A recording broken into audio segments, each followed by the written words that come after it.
ফেসবুকে এই ভদ্রমহিলার ভিডিও দেখতে দেখতে আমি পাগল প্রায়। দেখেন উনি সিগারেট খাক, মদ খাক, যেভাবে যা ইচ্ছে করুক, I don't have any issue, এটা তার পার্সোনাল লাইফ। কিন্তু আমার ইকুয়েশন অন্য জায়গায়।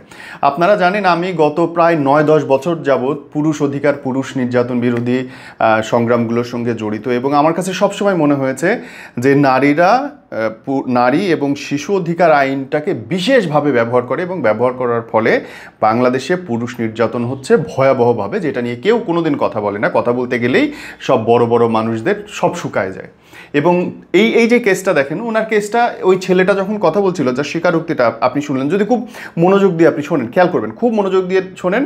সে বলতেছে গত বছর, এই 2000 এখন চলতেছে 24, গত বছর 23 সালের কোনো এক দিনে তার বাসায় 4টা মেয়ে এবং সে মিলে মদ্যপান করে।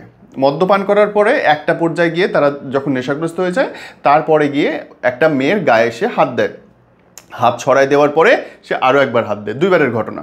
এবং এই ঘটনারও 3-4 মাস পরে ওই ছেলেটার বাসায় ওই মেয়েটা আবার যায়, গিয়ে তার আড্ডা দেয়, এবং সেদিনও তারা মদ খায়। মদ খাওয়ার পরে সেদিন সে আবার ওই মেয়েটার গায়ে হাত দেয়, তারপরে সরাই দেয়, তারপর আবার হাত দেয়।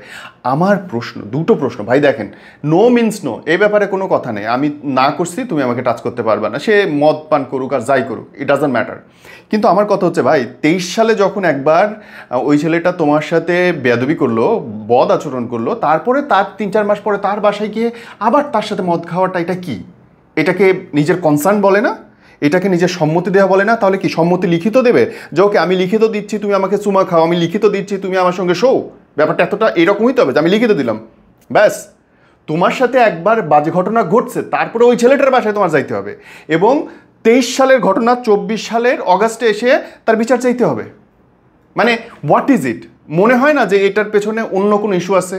হয় ছেলেটা টাকা দিতে অস্বীকার করছে, যে ঠিক আছে গতবার টাকা দিচ্ছ, এবার টাকা দে, নাহলে ফাঁসাই দিব, ব্যাপারটা তো সেরকম মনে হচ্ছে, কিংবা অন্য কিছু হইতে পারে। এখন দেখেন, নাকি কান্না কানতেছে এই ছেলেটাকে বিডিআর, আর্মিরা এবং পুলিশরা নিতে বাধ্য হইতেছে, কারণ নারী ইস্যু, কারো কিছু বলার নেই।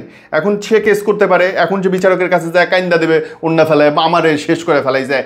গত বছর করছিল একবার, কিছু কই নাই, এই বছরে করছিল, তার আগের বছর করছিল, কিছু হয় নাই, এই বছর এসে আমি আবার গেছি তার কাছে, আমার আবার ক্ষতি করছে। ওরে লে লে লে লে লে, এত নিষ্পাপ বাচ্চা দুনিয়াতে, এত নিষ্পাপ বাচ্চা, হায় হায় হায়। জানেন, বিশ্বাস করেন ভাই, মাফ করবেন আমার এই কথাটার জন্যে, কিন্তু এই রকম কিছু কিছু মানুষের জন্যে আমাদের সমস্ত নারী সমাজের মা বোনদেরকে দেখি লজ্জা পাইতে, রীতিমতো লজ্জা পাইতে। অধিকার আমরা প্রত্যেকেই চাই, নো মিন্স নো থাক, প্রত্যেকেই চাই একজন আরেকজনকে সম্মান করতে। কিন্তু ভাই, তামাদি কেস 10 বছর পরে গিয়ে আমার বললে যে ভাই এখন তোমার আমার ফাঁসানো দরকার, এখন কিন্তু এটা কিছু কই দেবো। একবার সোশ্যালি আপনি তাকে জাস্টিস করে ফেললেন ভাই, সোশ্যালি ওই ছেলেটার কেরিয়ার কই যাবে, ওই ছেলেটার লাইফ কই যাবে? আপনারা গোপনে গোপনে কি করছেন সেইটার বিচার আপনি প্রকাশ্যে এসে এইটা করতে পারেন না। আইন, আদালত, বিচার ব্যবস্থা কোথায়? হাত জোর করে অনুরোধ করি, অন্তত এখন তো পারেন না।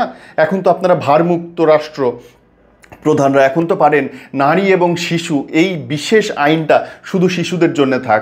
নারী আর শিশু একসাথে করা মানে হচ্ছে দুইজনই সমান। অবলা না রে ভাই, অবলা না। একটা শিশু খুন করতে পারে না, একটা নারী পারে। সো নারী এবং শিশু সুরক্ষা আইন একসাথে হইতে পারে না। যদি হইতে হয় তাহলে নারী, শিশু, পুরুষ সুরক্ষা আইন করতে হবে।